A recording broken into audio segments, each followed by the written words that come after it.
Are you in the market for a used bike? Well, you've come to the right place. In today's video, we're going to be going over this checklist here to help guide you so that this way you don't waste your money and buy something you're going to regret. So let's jump into the video and we'll start with the frame and work our way down. Okay, so let's talk frames. Variety of different materials out there. We have carbon fiber, we have aluminum, steel, titanium. Generally, when it comes to frames, you want to go over the main triangle. That's your seat post, your down tube, and your top tube. Make sure those are all in good conditions. You don't have any huge dents, any cracks, any excessive delamination. If you do, you might want to walk away from that. And then also inspect the rear triangle as well. Now, from some really heavy or excessive riding, you can often find some cracks in your seat stay here, or even your chain stay here at the bottom. These areas tend to be very prone for damage. So when you're looking at a used bike, make sure to inspect these thoroughly as well. Let me switch the bike out. I want to show you something else on a different frame that is important to check as well. Check and make sure you can remove your through axle. If you can't remove this means you can't replace your tire, you can't change out your tube when you get a flat. If you got to replace your rotors, you're sort of screwed. This is very important to make sure that you can remove these. You'll usually find these on your front and your rear. Through axles will generally be on some higher end bikes or just newer bikes in general. It's important that you can remove them, because if you can't, you're just wasting your money and it's time to walk away. Number 2, seat posts. So if you can't remove your seat post, just walk away from the bike. There's no reason to buy a used bike with a frozen seat post. If you can't sit here and do this, just walk away. Because there's a good chance, even if you take it to a bike shop, they may not be able to fix it for you. And if it's not the perfect, most ideal saddle height, then you're going to wind up with pain in your knee or in your back or other places, and you're just not going to enjoy your ride. So do yourself a favor, check the seat post. Listen closely. That's me shaking the wheel back and forth, and that sort of knocking is the hubs down here. So either the hub needs to be adjusted or the bearings are worn out and need to be replaced. But that's another thing that you want to check when you're inspecting a used bike.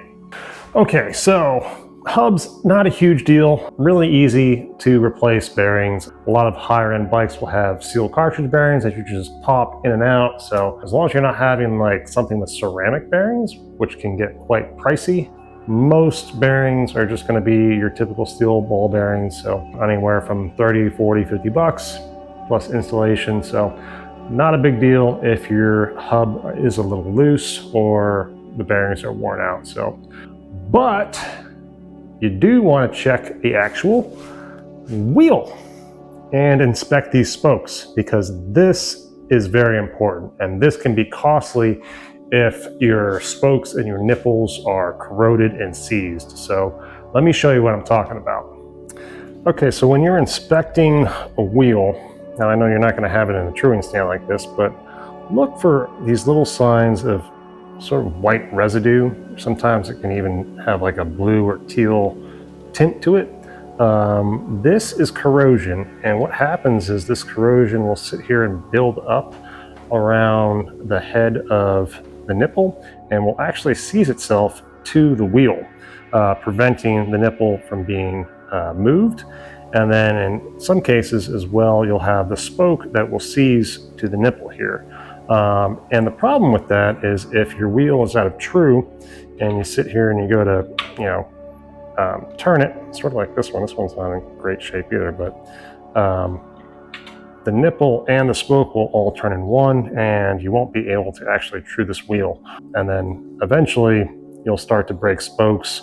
You're probably going to have to replace it, which may cost you anywhere from $120 to $150 or more. And that's not including labor. Really important to check wheels, and especially if you have carbon fiber wheels. So those can get quite costly, up into the thousands of dollars. So if you're buying something with carbon fiber wheels, just make sure your spokes and your nipples aren't corroded, they're actually moving freely, and that, you know, they actually have a little bit of play to them.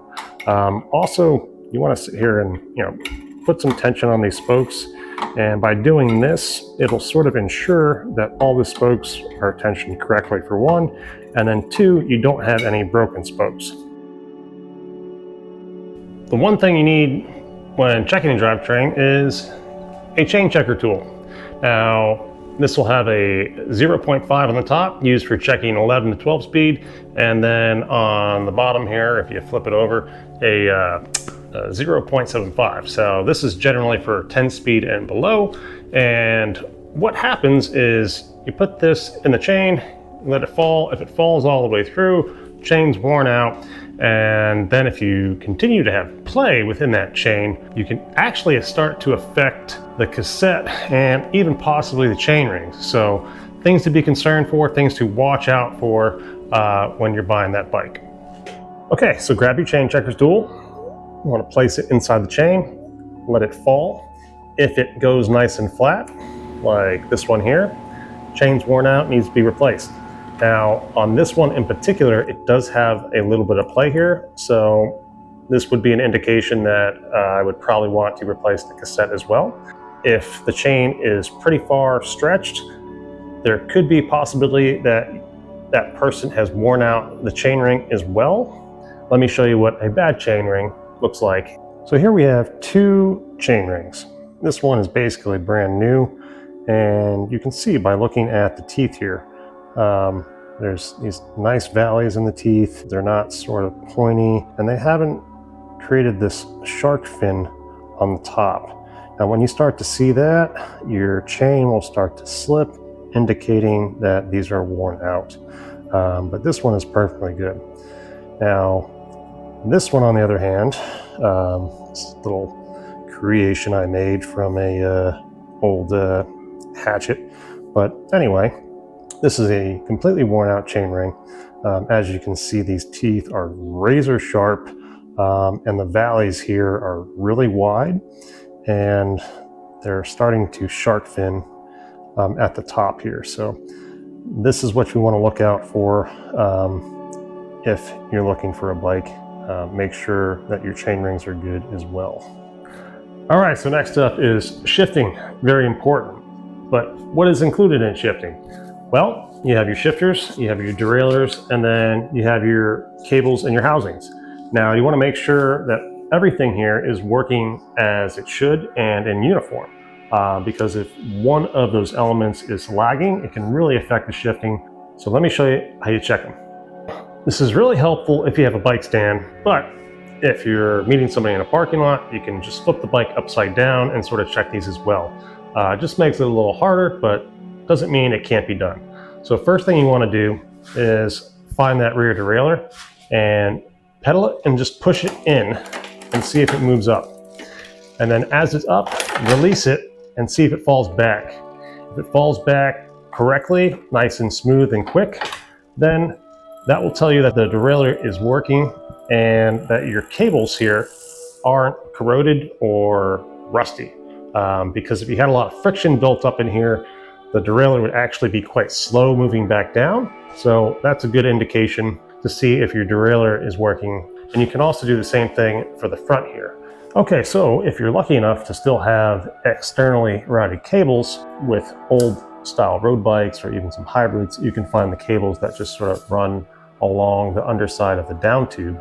This is really great and an easy way to check. So all you have to do is find that front derailleur cable. You can pull on it, and then as you can see here, that front derailleur is just moving back and forth nice and easy. And you can release it. It retracts really quick. So I know there's excellent spring tension on this front derailleur, and there's no corrosion or gunk inside those cables and housings. So next, let's go check the shifters and make sure those are functioning as well. Okay, so when it comes to shifters, you want to go out for a nice test ride, go through all the gears, click each one, make sure it's clicking and releasing as it should. If for some reason it feels like they're sticking, or maybe you're trying to shift and just nothing's happening, it's just you don't hear it click, there's a good chance those shifters may be gunked up. Now, what will happen is if a bike sits for an extended period of time, that grease inside those shifters just tends to get hard and tends to not allow those little gears and those pawls to move freely, and then it just really needs a good deep clean or to be replaced. These can generally range anywhere from 20 to 60, 70 bucks. All depends on the quality of the shifter, so definitely something to look out for. Okay, so next let's talk brakes. When you're on the test ride, make sure your brakes are working. You want them to be even. Also, before the test ride, make sure there's no damage to these levers. Sometimes if somebody has taken a crash, these can bend inward, and that will sort of prevent the lever from retracting and being nice and smooth. Also, these brake noodles here, these can get damaged over time as well. So this is another thing you want to inspect. These are generally very inexpensive. So if one is damaged, like this one here, let me break this free and I'll show you. There's a nice little kink right in here. But these generally run, 5 to 10 bucks, not a big deal. Very easy to fix and replace. So not a deal breaker by any means, but something to look out for. Then also check out the rims. So if you have a rim brake here, is the rim concaved here or is it nice and flat? Now we want it to be nice and flat because that will indicate that there's plenty of material left and plenty of life left in those rims. If for some reason it's sort of curved inward, there has been some excessive braking and those wheels have had a lot of use and may need to be replaced soon. If that's the case, you may want to sit here and look at a different bike. Next, let me show you some disc brakes because those have a lot of different things to look out for as well. One, are the pads and the rotors contaminated? Now, generally when you go out on a test ride, the brakes will seem squeaky or they just may not want to stop quickly. So if you're taking a extended or a long period of time to stop, there's a good chance that those brakes are contaminated and those pads or rotors may need to be replaced. Also, check for leaks. Now, you can check this by looking in and around the lever. There's a little bleed port screw right here. Make sure there's no fluid around there. And then also, if we take this little rubber gasket off here, make sure there's no fluid around here as well. This could be an indication that somebody installed them and didn't properly torque this and it could be leaking. So those are a couple areas you want to check. And then let's also jump on down and we'll check the caliper as well. Okay, so now that we're down here near the caliper and the rotor, let's inspect it. Check the rotor, make sure there's no excessive rust, anything like that. Also, want to spin it. See if you hear any tinging or scraping sound. If you do, that could indicate that one, either the brake is out of alignment and needs adjustment, or two, your rotor is not straight and needs to be trued. So it could have a little bend in it. These can be fixed, but in worst case scenarios, sometimes the rotor will have to be replaced. Also though, while we're down here, let's take the wheel out and inspect the pads. Let's look at the caliper. Now inspect this whole area, make sure there's no leaks. Sometimes you can find a leak in and around this banjo here. If this wasn't properly torqued or possibly got hit or damaged, sometimes these can leak and then that can ruin your brake pads and possibly ruin the caliper as well. So, and then also while you're down here, check the pads, make sure you have plenty of material left, see if you can see any discoloration. If they're black, that's an indication that they're contaminated and need to be replaced. So let's talk tires. How do you know when your tire needs to be replaced? Well, let's look at a bad tire here. So this is a hybrid tire, and as you can see, the middle of the tread here is completely gone, and it's nice and flat on top. Also, if the tire has a bunch of gashes in it, sort of like this, that would be an indicator that you might want to replace that as well if it's got any excessive cracking or dry rotting. So these are things to look out for on just pretty much any tire, and whether it's a hybrid, a road bike, or a mountain bike. But if you do have a road bike, there are some tire manufacturers that make indicators that make it a lot easier to tell when your tire's life is gone. For example, these gator skins, they have two little dots right here. You can see those. Now that is your indicator. So when these are completely gone, or when they're getting pretty low, it's probably a good time to replace these. If you're lucky enough to go and buy a used bike and they have some sort of Continentals, whether it's a Gator Skin or a GP5000, something really nice and easy to look out for. Now other bike tire manufacturers do this as well. I think Pirelli does this. I think they just use one dot, but keep an eye out for those. Last but not least, we have my favorite, mountain bike tires.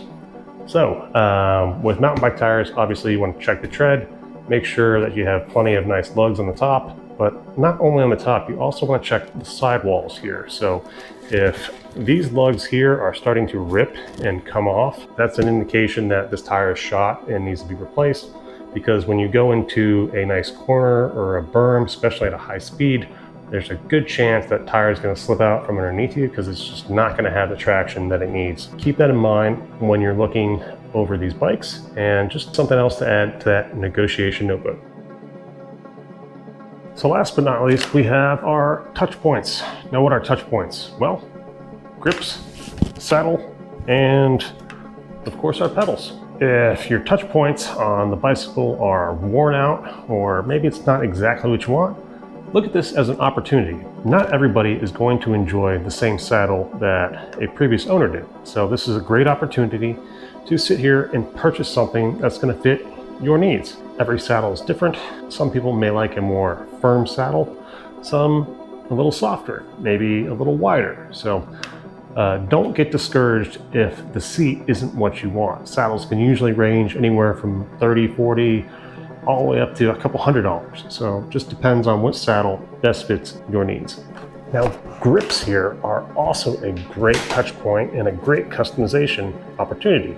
Add a little character and style to your bike, but also a great way to add some comfort as well. Depending on what grips you have on now or what handlebar tape, you can add a color that you like, or perhaps maybe you have some big hands and would feel more comfortable with a wider diameter grip. That's another thing to look for, and just take that into consideration when purchasing a new bike. So when we're talking handlebar tape, make sure it's in good condition. Now, if it's not the end of the world. These are relatively easy to replace. Any bike shop should be able to sit here and wrap your bars for you. And there's a variety of different tapes out there, so it can drastically improve the feel of your ride just by adding some new tape. Also, while you're looking at the handlebar, look at the hoods here, and that's this rubber piece here. Make sure these are in good condition. If you have a little bit of an older style bike, like a 9-speed or a 10-speed, sometimes these hoods can be a little harder to find, so it's just something to consider. Now, as for pedals, they vary from bike to bike and from person to person. Some people really enjoy riding flats. Now, personally, I love flats on my mountain bike, but if I'm going to go out on my gravel or my road bike, I prefer clip-ins. So depending on your riding style, don't get discouraged if there's clip-in pedals. You can always change these out, and they're relatively inexpensive. So here you have it, used bike checklist. Hope you guys found this informative. If you did, hit the like button and subscribe. And if you have any questions, feel free to leave them in the comments below. I'll do my best to get back to you. I know I didn't cover everything that you could have, but I just wanted to go over some of the key basics that I see every day in the shop that are really concerning. So I hope I went over a majority of those with you today. And this way, next time you go and buy that used bike, you can feel more confident in that purchase. My name is Mike, and hope you enjoyed this. Take care, and we'll see you next time. Stay rooted.